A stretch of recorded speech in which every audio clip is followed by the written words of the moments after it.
Students, I hope you will are okay. मुझे उम्मीद है आप सब लोग ठीक होंगे। तो हम लॉकडाउन में ऑनलाइन लेक्चर्स ले रहे हैं, उनमें से हम करने जा रहे हैं फिज़िक्स का सेकंड ईयर के लिए कोड है PH/222 और इसका चैप्टर नंबर 3 है जिसका नाम है वेव मोशन। और फर्स्ट ईयर का कोड है PH/122 और 132 और इसका चैप्टर नंबर 5 है और ये ऑल फर्स्ट ईयर के लिए है। और इसका हम पहला जो टॉपिक करने जा रहे हैं वो है इलास्टिसिटी, लचक है। और लचक क्या होती है? जब हम किसी जिस्म पर फोर्स लगाते हैं तो जिस्म में तब्दीली पैदा हो जाती है, उस जिस्म में क्या होगी? तब्दीली पैदा होगी। और अगर हम जो एक्सटर्नल फोर्स है उसको हटा देते हैं, तो अगर जिस्म अपनी असल हालत में वापस आ जाए तो उस जिस्म को हम कहते हैं कि वो लचकदार जिस्म है। और उस जिस्म की ऐसी खूबी को, ऐसी करैक्टरिस्टिक्स को लचक कहा जाता है। ठीक है, तो उस खूबी को हम क्या कहेंगे? लचक कहेंगे। When we applied a force on a body then it will change into a new shaped. तो then we change in a new shaped if we remove external force, then if object come back to its original state, then this body is known as elastic body, and it has a property with which it will be changed into a new shape, and it will be come back into a new shape and come back into a original shape. This body is known as, this property is known as, this characteristics of a body is known as elasticity. Now we will consider another topic. Next topic is stress. ठीक है, तो अगला topic हमारा stress है। जब किसी जिस्म पर फोर्स लगाएं तो उस जिस्म के यूनिट एरिया में जो तब्दीली पैदा होती है और उस पैदा होने वाली तब्दीली के ख़िलाफ़ जो मुज़ाहमत पैदा होती है उसको हम स्ट्रेस कहते हैं। तो स्ट्रेस का फार्मूला होता है फोर्स ओवर एरिया। तो F/A इसका फार्मूला बनेगा, F/A, और इसका यूनिट होगा newton per metre square according to the definition of stress. ठीक है, तो स्ट्रेस क्या है? जब हम किसी जिस्म के यूनिट एरिया पर फोर्स लगाते हैं तो उस जिस्म में जो मुज़ाहमती फोर्स पाई जाती है उसे हम कहते हैं stress. When we applied a force on a unit area of a body it will resist some force and this resistance force is known as stress. It has 3 types. Number 1 is longitudinal stress, जिसको हम उर्दू में कहते हैं तूली stress. और तो तूली stress जो है इसकी डेफिनेशन ये होगी, जब हम फोर्स लगाएं तो जिस्म में जो तब्दीली पैदा होती है, अगर वो यूनिट एरिया में तब्दीली लंबाई में पैदा होगी तो उसको हम कहते हैं तूली stress. When we applied a force on a unit area of a body it has an change in the body, and if this change is in the length then this type of stress is known as longitudinal stress. अगर ये तब्दीली जो है लंबाई में पैदा होगी तो उसे हम कहते हैं तूली स्ट्रेस। और सेम डेफिनेशन इसी को हम रिपीट कर सकते हैं वॉल्यूमेट्रिक स्ट्रेस में। अगर फोर्स लगाने की वजह से जो यूनिट किसी जिस्म के यूनिट एरिया पर लगा रहे हैं और उस यूनिट एरिया पर फोर्स लगाने की वजह से अगर उस जिस्म के वॉल्यूम में तब्दीली पैदा हो जाए तो उसे हम कहते हैं हुजमी स्ट्रेस। ठीक है, when we applied a force on a unit area of a body if it's change in volume of the body then it is known as volumetric stress. Next one topic is sharing stress. तो sharing stress क्या होती है?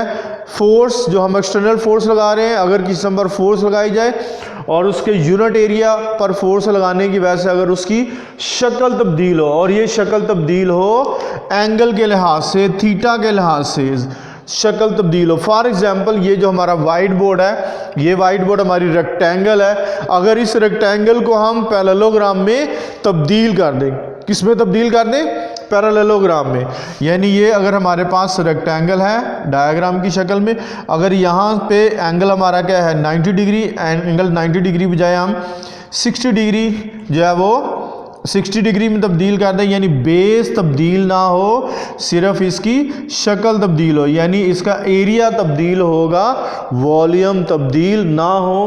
तो ऐसी सूरत को, ऐसी तब्दीली को हम शेयरिंग स्ट्रेन कहते हैं। ठीक है, तो शेयरिंग स्ट्रेस कहते हैं जब किसी जिस्म पर ऐसी फोर्स लगाई जाए कि उस जिस्म की शक्ल तब्दील हो जाविया के लिहाज से यूनिट एरिया पर फोर्स लगाने की वजह से, तो उस तब्दीली को हम कहते हैं शेयरिंग स्ट्रेस कहते हैं, सूती स्ट्रेस कहते हैं। इसके बाद डेफिनेशन आ जाती है हमारे पास स्ट्रेन की।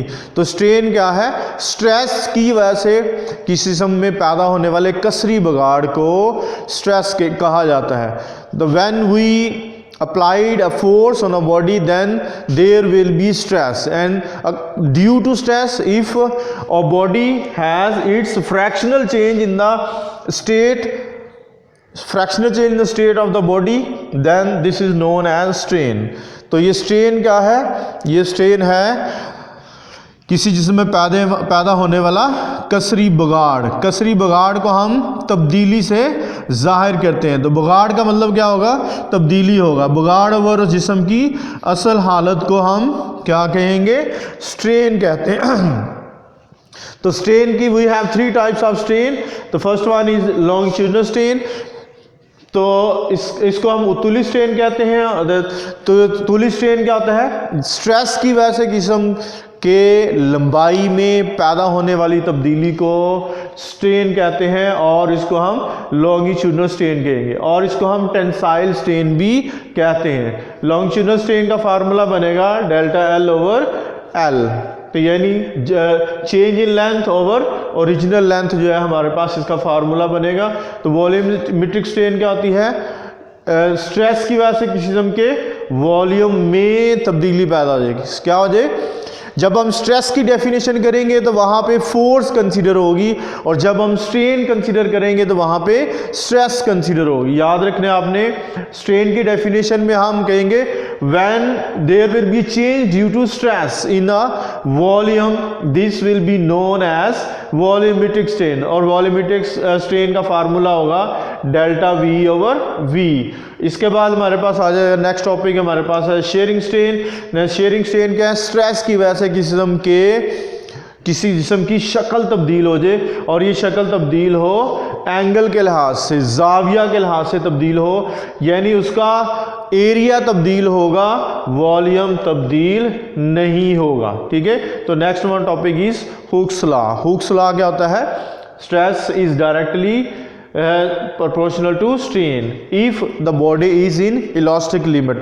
लचक की हद के अंदर रहते हुए स्ट्रेस जो है बराह रास्त मुतनासिब होता है स्ट्रेन के। और हम इसकी दूसरी डेफिनेशन भी कर सकते हैं, force is also directly proportional to the change in the body. ठीक है, तो हम ये भी कह सकते हैं इलास्टिक लिमिट के अंदर रहते हुए फोर्स या बराह रास्त तब्दीली के बिगाड़ के मुतनासिब होता है। जितनी फोर्स लगाएंगे उतनी ही उस जिस्म में तब्दीली पैदा होगी। और अगर हम इस ग्राफ को देखें तो इस ग्राफ के मुताबिक O से लेकर ए तक हमें स्ट्रेट लाइन नज़र आ रही है। O से लेकर क्या नज़र आ रही है? ए तक स्ट्रेट लाइन। तो स्ट्रेट लाइन इसलिए है because these two variables are directly proportional to each other, यानी स्ट्रेस और स्ट्रेन दोनों एक दूसरे के डायरेक्टली प्रोपोर्शनल है। अगर हम यहाँ पे फोर्स को कंसिडर करें ऑन एक्स एक्सिस और इसकी तब्दीली को, चेंज को कंसिडर करें हम अलोंग वाई एक्सिस, या हम स्ट्रेस को जो है वो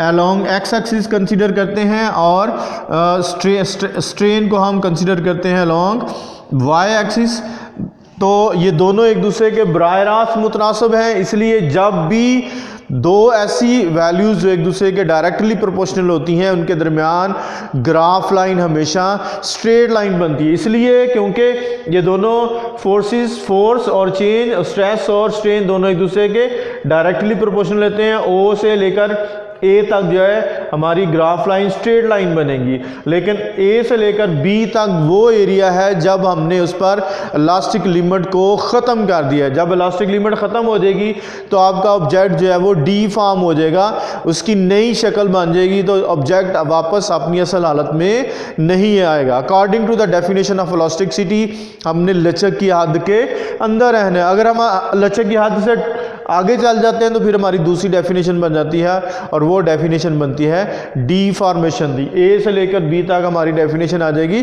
डीफॉर्मेशन की। तो आज का टॉपिक इतना ही काफ़ी है। आपने करना है लेक्चर को गौर से सुनना है, तो उसके बाद इसको बुक खोल लेनी है, सारे टॉपिक्स को आपने ध्यान से सीखना है और याद करना है और इसको लिखना ही भी, ये भी आपकी यही आपकी 7 असाइनमेंट होगी। Thank you so much.